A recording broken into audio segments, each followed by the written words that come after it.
5 mishaps that made me a better traveler. Once in a while, having your most exceedingly bad dreams materialize can be the best thing that at any point transpired. My best laid plans went amiss. What's more, I'm happy. Alright, perhaps I'm misrepresenting only a bit.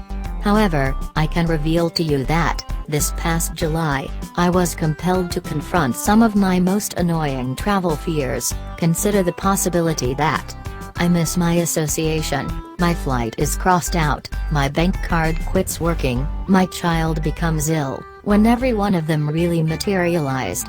Here, a couple of minor and not really minor calamities that improved me a voyager. 1. My bank card quit working. That is correct. I endeavored to pay for lunch at a Boston market in Oakland. Long story, don't pass judgment, and the bright young lady behind the counter declared, "Gracious, sad, your card is invalid." What I learned, I ought to have told my bank back in New York that I would have been going in California. It turned out the bank hindered my California exchange as suspicious, yet was effectively ready to unblock it. Also, I got the opportunity to eat those scrumptious Boston market pureed potatoes. 2. I was told I couldn't lease an auto utilizing a check card. Huh? I had a lot of hard-earned, and painstakingly spared, cash in my financial records, yet I was being told I couldn't utilize my charge card to lease an auto. What I realized, the man at the rental counter was fundamentally, lying. Or if nothing else, misrepresenting to an indefensible degree. Most rental auto offices, counting the one we were utilizing, will lease you an auto utilizing a charge card. However, they first put a limit on the assessed rental aggregate, days leased, separate you intend to cover, and may request to see your flight agenda to affirm that you're really taking the auto where you say you are taking it. The procedure is somewhat of a problem for voyagers and office workers alike, which is the reason, I assume, that buddy level misled my face until squeezed to come clean. 3. I missed a flight association. Apologies, yet I abhor delays and corresponding flights, generally for a similar reason you may despise them, my dread of a missed association.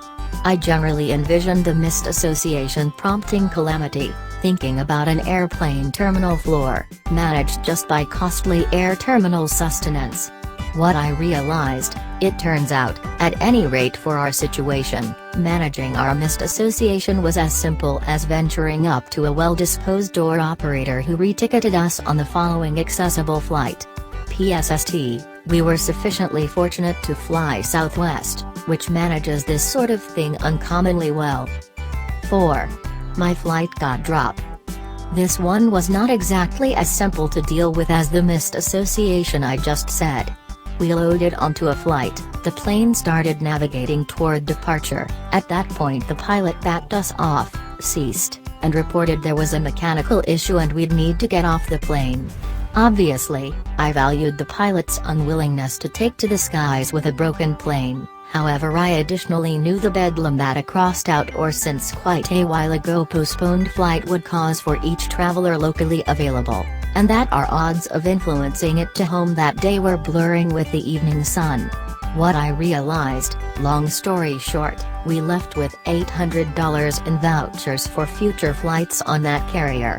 Our mystery weapons were chocolate and tolerance. I know, chocolate and patience sounds like the name of a departed Noel Coward play.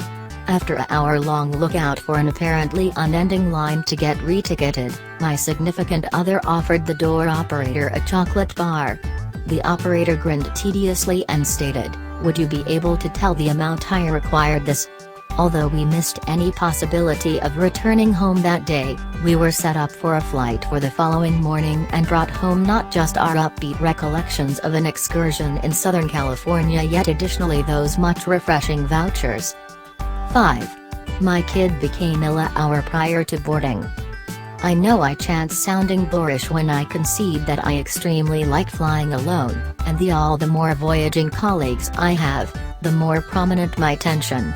That runs for flying with my children particularly. It isn't so much that I detest going with them, it's that my propensity to catastrophize travel accidents is maybe at its most articulated with regards to the well-being and joy of my youngsters.